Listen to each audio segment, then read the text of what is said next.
L'île de Ré ne comptera plus qu'une seule équipe de football la saison prochaine. La fusion a été actée entre les 3 clubs de l'île, à savoir Saint-Martin, Sainte-Marie et le Bois-Plage. Ils formeront le FC Rété. La fin d'un long feuilleton pour tous les dirigeants. C'est un projet en fait, on va dire de longue date, puisque ça fait plusieurs décennies que c'est dans les tuyaux, que les 3 clubs en fait, de l'île de Ré ne forment plus qu'un.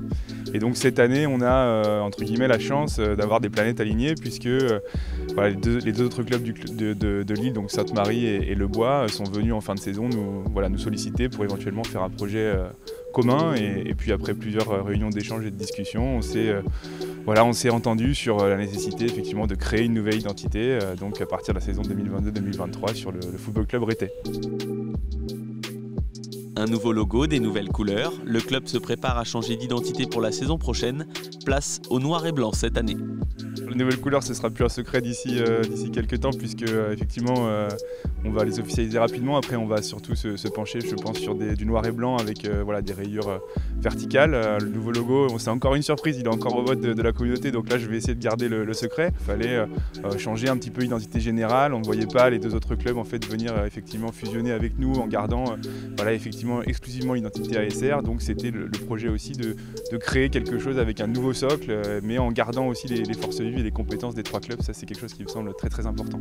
Le FC Rété sera composé de plusieurs effectifs seniors et équipes jeunes à la rentrée, avec 3 sites d'entraînement à disposition, un atout de plus pour cette union. Les 3 sites déjà vont continuer à vivre par les compétitions seniors, mais aussi par les compétitions jeunes. Sur le plan sportif, on va avoir normalement 3 équipes seniors, sans compter possiblement les vétérans et des féminines peut-être qui vont pouvoir se greffer à ce projet-là. Et donc peut-être qu'effectivement on peut imaginer demain une organisation avec une équipe première qui resterait sur Saint-Martin avec le niveau régional 2 qu'on connaît, et puis les 2 équipes réserves donc en départemental 3 et 4 qui pourraient là éventuellement évoluer sur les 2 autres sites, à savoir Sainte-Marie et Le Bois. Donc là notamment on est en train de faire des relevés d'éclairage pour savoir si effectivement on pourrait être éligible à jouer le samedi soir.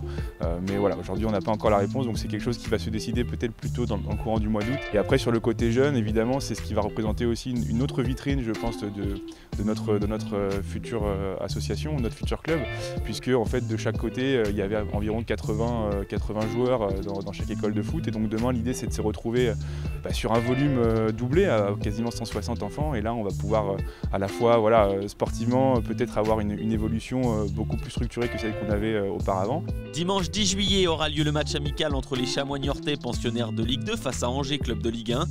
Le FC Rété profitera de cette occasion pour lancer sa saison. L'objectif là de dimanche, effectivement, c'est de présenter effectivement officiellement les nouvelles couleurs et le nouveau logo, j'espère, dès ce match-là, et puis de faire venir, pourquoi pas, si on fait 1000 personnes, objectivement, on sera super content. Et dans le même temps, j'en profite pour faire une petite aparté, mais comme je vous parlais de force vive tout à l'heure, chaque club avait effectivement des fonctionnements et des événements, et donc le club de Sainte-Marie organisera sa dernière brocante aussi sur le stade de Sainte-Marie. Donc on peut très bien imaginer des gens qui passent d'abord par la brocante sur le stade de Sainte-Marie, pourquoi pas dimanche, et qui finissent après leur après-midi sur le stade de Saint-Martin. Donc là on remplirait vraiment le contrat.